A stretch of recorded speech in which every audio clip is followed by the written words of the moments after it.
Hello again, sophomores. This is our second poem for the week out here on my balcony. This poem is by Emily Dickinson, and this poem is Because I Could Not Stop for Death. It is quite a bit shorter than Edgar Allan Poe's Annabel Lee. This one consists only of 6 stanzas. So remember, groupings of lines in a poem are called stanzas. So if you are trying to refer to a specific section of the poem that really speaks to you in one of your post-reading writings, remember that those groups of lines are called stanzas. So I want to read this poem really quickly, and then I want to talk about it just a little bit, and that will wrap up this week of poetry. When we come back, we will move into Pablo Neruda and a little bit of Langston Hughes, and then we will continue working with poetry. We'll talk a little bit more about structure and rhyme scheme as we go. So this is Because I Could Not Stop for Death. Because I could not stop for death, he kindly stopped for me. The carriage held but just ourselves and immortality.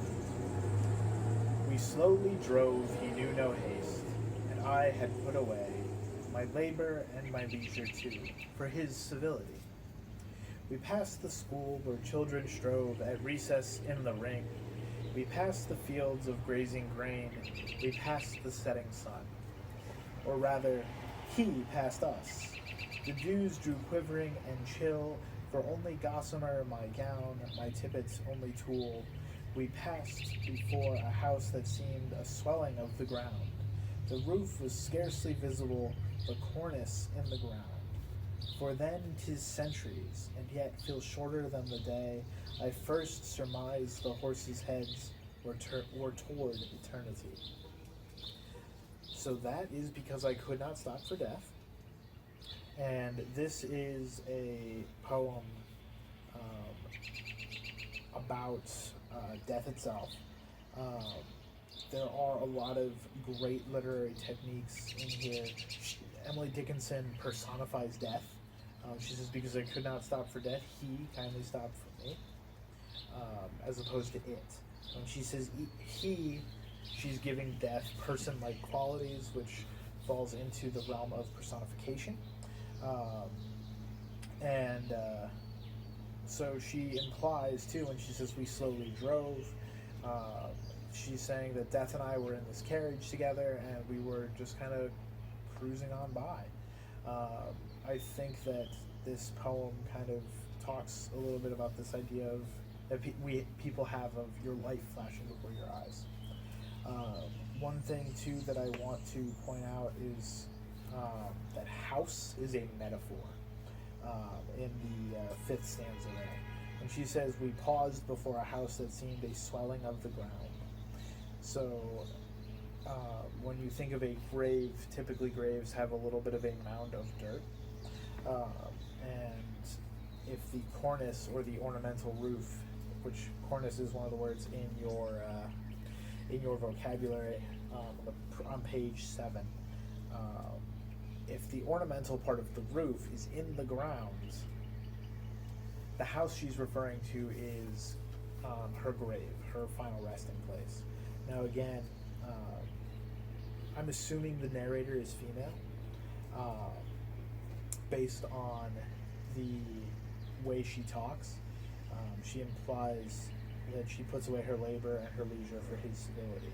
That implies to me that the narrator is female. Now, I don't know if the narrator is necessarily Emily Dickinson. I think that's up for debate, given the fact that Emily Dickinson is still very much alive to write this poem. But I think that's an interesting debate. Do you think that Emily Dickinson is imagining her own death? Or do you think that she's exploring it vicariously through a fictional narrator? I do also want to point out that both this poem and Poe's are are written in the first person. Dickinson says I, and we. Poe says the same thing. So that's part of the reason I put these two poems together, is they're both written in the first person. One of them rhymes all the way through. One of them only rhymes occasionally. Me and Immortality. That's really kind of about it.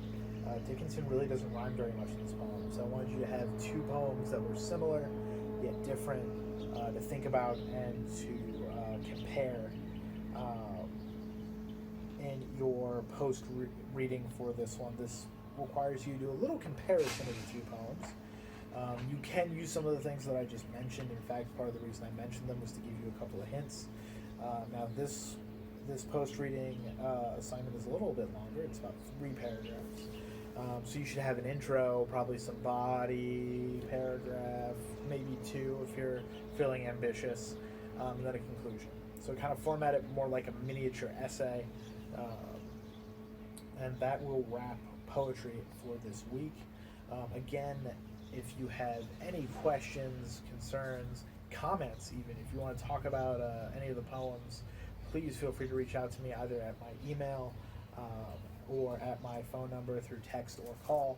And I look forward to continuing our exploration of poetry with you. Have a wonderful afternoon and stay safe.